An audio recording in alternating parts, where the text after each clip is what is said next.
Okay, this is what it looks like with it all done. Looks pretty good.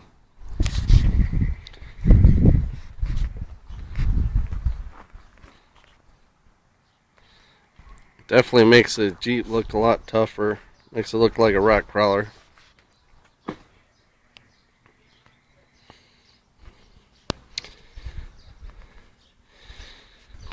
Now, since I didn't have a template, you can see with the fenders on there, pretty much make sure that you go a little bit past this bolt right here and you cut a round shape all the way down, keeping this lip right there all the way to the end there.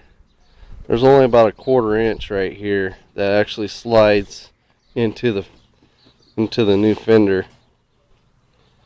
So you want to make sure you keep that, and you want to make sure that you have this bracket under here. This right here is where the hood latch connects. So you want to make sure that's in there.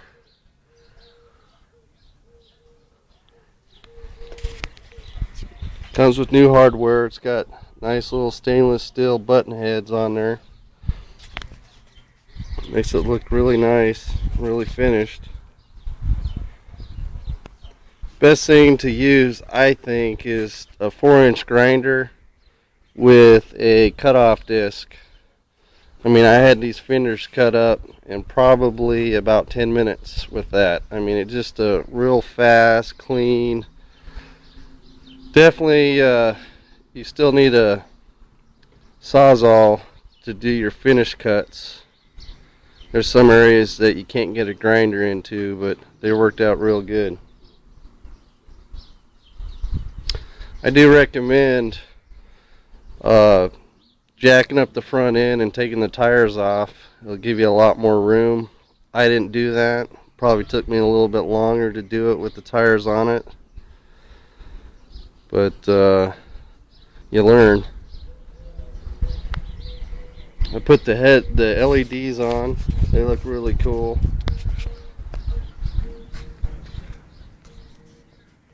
You do have a gap between the grill and the inner fender there, where I slid the wire through there instead of going into the regular mounting hole right here. Just keep branches from hitting it and stuff like that. Gives it a really clean look. You don't notice the wires. You do have to, when you put the new fender on, there is repainting you need to do. I'll do that a little bit later. I did have to cut the battery box. Cut that about 3/4 of an inch. You do have to take the battery out and move some wires. Reason why is you have a tube that comes down on the inner fender well that definitely hits the battery box and the fender, so you do have to do some cutting, a lot of grinding, taking the fender on and off several times to get it right. Also had to install some new hardware to the inner fender. The stock bolts are not long enough, and the nuts behind it are the clip nuts that slide in. They're just cheap. They're just too weak, so I had to go buy some new hardware for the back.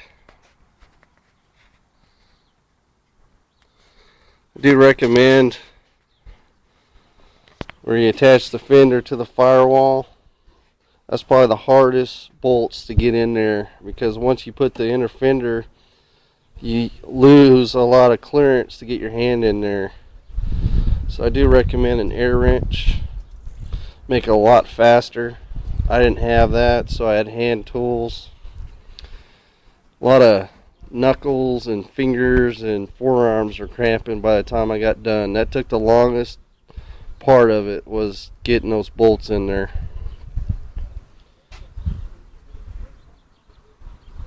Takes about 4 to 6 hours for one person to do it. If you have some friends, you probably get it done in 2 to 3 hours. But it looks good. Go ahead and shut the hood.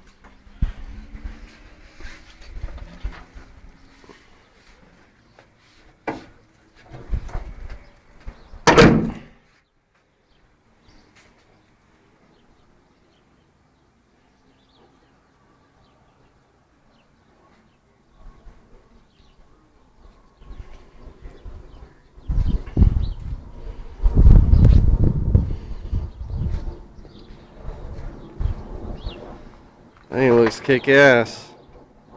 Really toughen that Jeep up. You got a lot of tire clearance now. Just makes it look really cool.